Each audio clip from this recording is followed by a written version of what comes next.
गोविंदा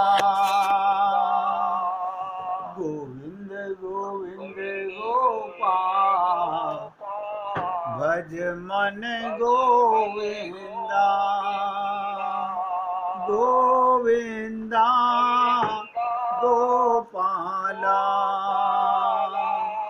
गोविंदा गोपाला गोविंद गोविंद गोपाल भज मन गोविंदा गोविंद गोविंद गोपाल भज मन गोविंदा गोविंदा गोपाला गोविंदा गोपाला गोविंद गोविंद गोपाल भज मन गोविंदा। हे पुण्यात्माओं, एक सत्य के रहते हुए और हम आपसे रोज निवेदन करते हैं, आत्मा सत्य है, तुम सत्य हो, परमात्मा सत्य है। बस बाकी सब अपनापन माना हुआ है।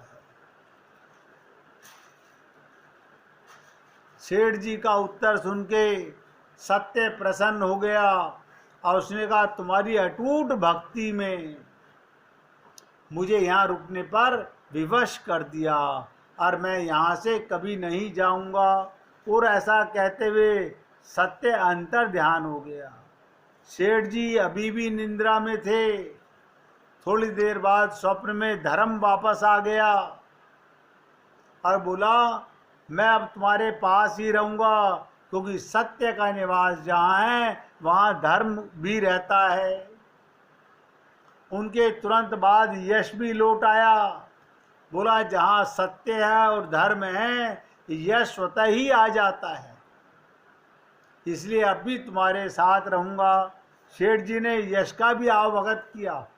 अंत में माँ लक्ष्मी भी वापस आ गई और उन्होंने देखते ही सेठ जी को नतमस्तक होकर बोली। तो क्या बोला सेठ, हे देवी, क्या आप भी पुनः मुझ पर कृपा करेंगी? तो लक्ष्मी बोली, अवश्य, जहाँ सत्य है, जहाँ धर्म है, जहाँ यश हो, वहाँ मेरा वास निश्चित है। माँ लक्ष्मी ने उत्तर दिया। ये सुनते ही सेठ की नींद खुल गई। उन्हें ये सब स्वप्न लगा, पर वास्तविक में एक कड़ी परीक्षा से उत्तीर्ण होकर निकले थे। मैं आप सब पुण्य आत्माओं से निवेदन करता हूँ,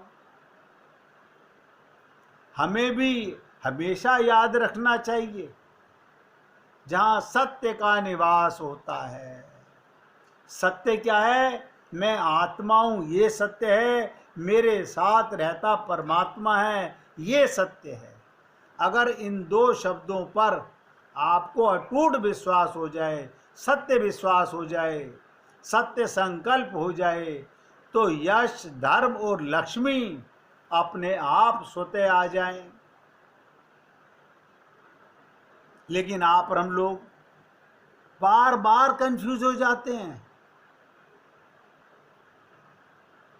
हम लोग बार बार कंफ्यूज हो जाते हैं। अब सुना तो है, वेदों में कहा है, सब कह रहे हैं, गीता भी कह रही है, ममे वांशो जीव लोके, रामचरितमानस भी कह रही है, ईश्वर अंश जीव अविनाशी।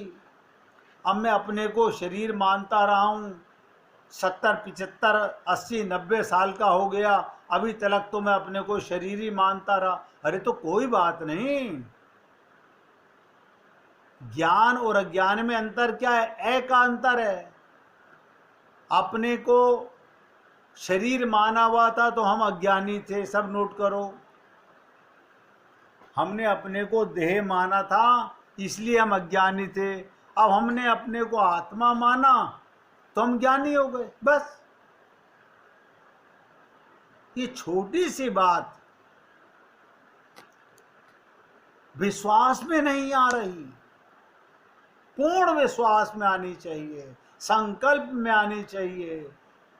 इतना दृढ़ संकल्प कि राम मरे तो मैं मरूं, वरना मरे बलाए।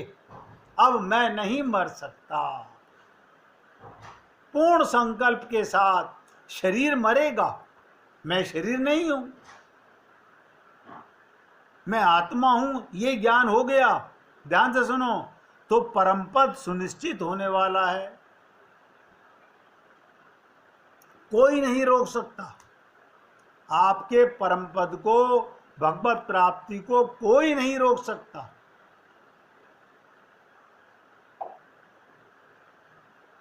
आत्म यानी जो मैं हूं वो मानने में, विश्वास करने में कितना कष्ट हो रहा है। हम बालक थे, ध्यान दीजिएगा, हम बालक थे, माता पिता ने हमारा नाम रख दिया, हमें आज तक वो अपने नाम पर पूरा विश्वास है, ये मैं हूं। आपके नाम जैसे लाखों लोग हैं संसार में, लेकिन मेरे पिताजी ने, मेरी माताजी ने, मेरे दादाजी ने, मेरी दादी जी ने, यानी इन शरीरधारियों के नाम रखने पर आपको आज तक विश्वास है। और गुरु, वेद, शास्त्रों की बातों पर कि आप आत्मा हो, अजन्मा हो, अमर हो, अविनाशी हो, भगवान के अंश हो, डाउट होता है। आप बताइए, फिर आपकी पूजा क्या काम करेगी, आपका पाठ क्या काम करेगा। अब आप सोच लीजिए, आप आत्मा के मन से पूजा करते हो या शरीर के मन से पूजा करते हो, बस इतना समझ लीजिए। आज आपको इसके ऊपर भी खुलासा कर देता हूं। जो अपने को देह मानकर पूजा कर रहा है, एक एक शब्द पे ध्यान देना, कभी कभी ये बातें खोपड़ी में आती हैं। जो अपने को आत्मा मानकर पूजा कर रहा है, उसका मन भी आत्मा का है, उसकी बुद्धि भी आत्मा की है, उसकी इंद्रियां भी दिव्य हैं, क्योंकि आत्मज्ञान है, आत्मा दिव्य है, तो सारी इंद्रियां भी दिव्य हैं, आत्मा से प्रकाशित हैं, और आपकी पूजा भी दिव्य हो रही है, यानी सच्चा प्रेम भगवान से हो रहा है। लेकिन जो देह मानकर कर रहा है, एक एक शब्द पे ध्यान देना, जो देह मानकर पूजा कर रहा है, वो इंद्रियों से पूजा कर रहा है। देह प्राकृतिक है, माया का है, इंद्रियां भी, मन भी, बुद्धि भी प्राकृतिक है, तो पूजा भी दिव्य नहीं हो सकती। भगवत प्राप्ति करोड़ों कल्प टक्कर मार लीजिए, नहीं हो सकती। बस आज मैंने आपको निचोड़ भी बता दिया। इतने सरल माध्यम को भी कठिन हमने बना रखा है।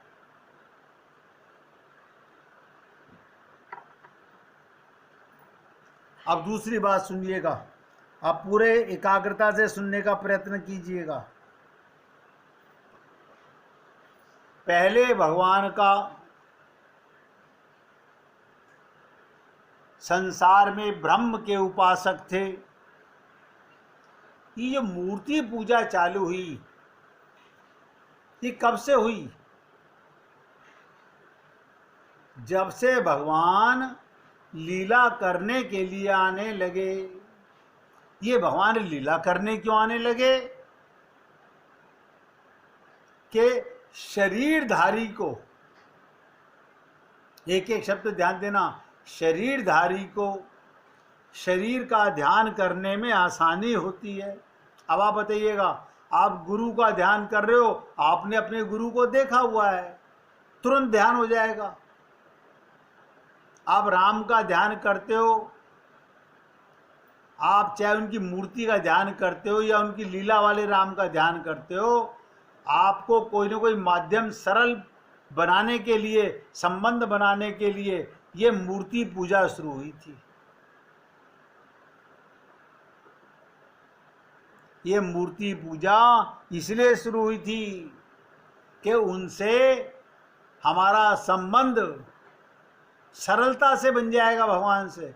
लेकिन देखने में जो आ रहा है, बुरा मत मानिएगा, हम मूर्ति को मूर्ति बांधकर ही पूजा कर रहे हैं, संबंध बनाकर पूजा नहीं कर रहे, उन्हें दिव्य मानकर पूजा नहीं कर रहे। लोग वाग पूछते हैं आपके यहाँ मूर्ति कौन सी धातु की है, आप बताइएगा। ये पूछने वाला कौन? मिट्टी का। शरीर किसका है? मिट्टी का। और जवाब देने वाला कौन? मिट्टी का। तो वो जवाब क्या देगा? मेरे यहाँ पीतल की मूर्ति है, अष्ट धातु की मूर्ति है, पत्थर की मूर्ति है, तस्वीर है मेरे यहाँ पर। यानी मूरख से मूरख मिले, दे घूसा दे लात। ये सब मूर्ख हैं। और किसी ने पूछा आपके यहाँ मूर्ति कौन सी है? अगर वो आत्मा मानता है तो क्या कहेगा? मूर्ति होगी तेरे घर में, मेरे यहाँ तो साक्षात्कार राधा कृष्ण विराजमान है। क्या मतलब? अरे मैं तो ये पूछ रहा हूँ किस चीज की मूर्ति है। मैंने भी तो कहा तेरे को, तू धातु पूछ रहा है। आत्मा के घर में, आप बताइएगा सोच के, जिसे आत्मज्ञान है उसके घर में मूर्ति नहीं होती, साक्षात नारायण विराजमान होते हैं। ऐसा नहीं कि संत महात्माओं ने कभी बताया नहीं होगा, लेकिन इस खोपड़ी में आया नहीं होगा। क्यों? उन्होंने समझा होगा इतना सब बताने के बाद इतना तो ये खुद समझते होंगे। अब आप मुझे बताइए, आत्मा हो तो आपके घर में जो अर्चा विग्रह हैं वो ठाकुर हैं, भगवान हैं। अब उनके साथ संबंध कमजोर है, परिवार के साथ संबंध पक्का है। क्या मान के बताओ तो? भगवत प्राप्ति हो तो हो कैसे? मैंने तो कहा उनके संबंध में भी आत्मा है, तभी तक तुम्हारा संबंध है। उसके बाद खाली फोटो लगेंगी उनकी, चाहे माता हो या पिता हो, केवल फोटो में टांग लेना। तुम्हारा संबंध जिनसे था वो चेतन माता पिता थे, कोई जड़ माता पिता नहीं होते। लेकिन हमारी खोपड़ी के अंदर, क्योंकि आत्मज्ञान ना होने के कारण हम लोग भ्रमित हो रहे हैं। कारण क्या है? जब तक हम अपने को देह मानते रहेंगे, हमारा मन माया का ही रहेगा। करोड़ों जप तप कर लो, माला फेरत जुग फिरा, फिरा न मन का फेर, कर का मन का फेंक कर, मन का फेर। मैं तो प्रयत्न कर रहा हूं कि आप जैसे पुण्य आत्माओं का सरलता के साथ समझाने का, समझने का प्रयत्न किया जाए। मैं खुद संस्कृत नहीं जानता तो मैं आपको क्या संस्कृत समझाऊंगा? भगवान ने कब कहा कि मैं संस्कृत जानने वालों को मिलता हूं? ये कब कहा भगवान ने? भगवान तो अंगूठा टेक को भी मिलते हैं, विश्वास में हैं, श्रद्धा में हैं। हम लोग बड़ी बड़ी प्रार्थनाएं रटे हुए हैं और खुश हो रहे हैं। हमने प्रार्थना कर ली, वो प्रार्थना किसने कह रहे? मैंने की। मैं कौन? आप शरीर को मैं कह रहे हो तो आपकी प्रार्थना 0/100। और बता रहा हूं, अगर आप आत्मा हो तो आप कुछ ना करो तो भी प्रार्थना हो रही है। आत्मज्ञान से किया हुआ प्रत्येक कर्म भगवान के निमित्त होता है। सब नोट करें इस बात को। अगर आपको आत्मज्ञान हो चुका है इसके बाद आप जो भी कर्म करोगे वो भगवान के निमित्त होगा, क्योंकि आत्मा का ध्यान सदा परमात्मा में रहेगा, शरीर का ध्यान सदा संसार में रहेगा। बस यहीं पर हमारी गाड़ी रुकी हुई है। संसार में हमारा संबंध पक्का क्यों? क्योंकि हमने अपने को शरीर माना, उनके शरीर के साथ संबंध है। आत्मा मानते तो उनमें, जब तक परमात्मा है हमारा उनसे संबंध है। आत्मा गई, जिनसे संबंध था वो गए, बस परमात्मा सदा तुम्हारे साथ है, सदा तुम्हारे साथ था, सदा तुम्हारे साथ रहेगा।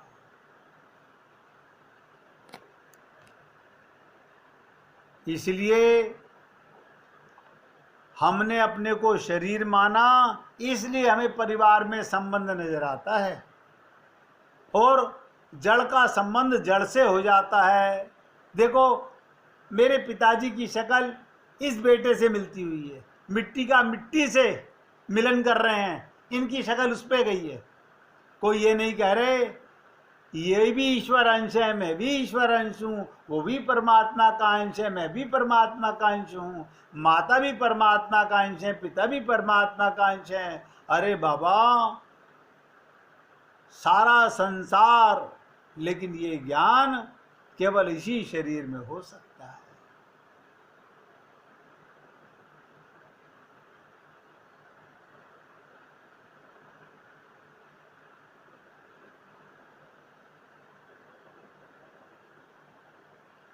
हम और आप लोग गहराई से समझ नहीं पाते। क्यों? हम अपने को जैसे ही शरीर मानेंगे, सब नोट करो, इस बात को दृढ़ता से पकड़ो, शरीर मानते ही आपका प्रेम शारीरिक हो गया। खुले शब्दों में नोट कर लो, शरीर मानते ही आप बेटे से प्यार करो, पति से प्यार करो, पत्नी से प्यार करो, माँ से प्यार करो, सब प्राकृतिक प्रेम हो गया। अगर आप अपने को आत्मा मानते हो तो आपका प्रेम भी परमात्मा से हो रहा है। शरीर केवल माध्यम है। जैसे आपके घर में अर्चा विग्रह मूर्ति एक माध्यम है उस प्रेम का, लेकिन प्रेम तो भगवान से हो रहा है। लेकिन हमारी खोपड़ी काम नहीं करती।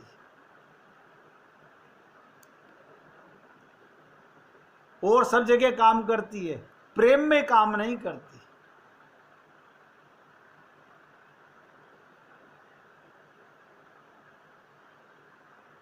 तब आप लोग समझ गए, छोटी सी भूल है, छोटा सा फेर है। आप अपने स्वरूप को जानो, सबके स्वरूप को जाने जाओगे। बस आपने जैसे ही अपने आप को जाना, महात्मा बुद्ध ये कहते हैं, आप दीपो भव, तुम स्वयं परमात्मा के अंश हो, अप दीपो भव, अपने प्रकाश को पहचानो। और आप और हम लोग अपने आप को भूले हुए हैं, अपने आप को भूले हुए हैं। अब बताओ, परमात्मा किसको मिले? जो स्वयं को भूला हुआ, उसको कैसे मिले भगवान? गीता, भागवत, रामायण सब चिल्ला चिल्ला कर कह रही हैं, गुरु संत महात्मा हमारे जीवन में केवल आपका परिचय कराने के लिए, आपको आपसे परिचित कराने के लिए आते हैं। आप बताइएगा, आपने हनुमान चालीसा पढ़ी, शिव चालीसा पढ़ी, दुर्गा चालीसा पढ़ी, गणेश चालीसा पढ़ी, सबकी चालीसा पढ़ी, गीता पढ़ी, रामायण पढ़ी, भागवत पढ़ी, आपको आत्मज्ञान हो गया क्या? नहीं, ऐसे तो नहीं हुआ। इसलिए कहा गया कि पोथी पढ़ पढ़ जग मुआ, बयान पंडित कोई, ढाई आखर प्रेम का, पढ़े सुपंडित होई। ये तो धन्य है वो गुरु जो हमारे जीवन में हमें ठोक ठोक के बताते हैं, हे पुण्य आत्माओं, लेकिन हम अपनी मूर्खता फिर भी नहीं छोड़ते। हम अपनी अज्ञानता फिर भी बाज नहीं आते। हाँ ये तो ठीक है, लेकिन ऐसा है कि, अरे काय का लेकिन पेकिन, ये लेकिन परंतु जैसे शब्द आत्मज्ञान के बाद रुकावट बन जाते हैं। या तो आत्मज्ञान में कच्चे हो, अभी आपको आत्मज्ञान पक्का नहीं है। अब ध्यान से सुनो, जिस बिल्डिंग का बेस ही कमजोर हो उस पर बिल्डिंग खड़ी कैसे होगी? जिस भक्ति का आधार ही आत्मा का नहीं है, शरणागति का नहीं है, बालक भाव का नहीं है, वो केवल पोथी पढ़ लेगा, रट लेगा, रट्टू तोता बन जाएगा, ज्ञानी बन जाएगा, भक्त नहीं बन सकता।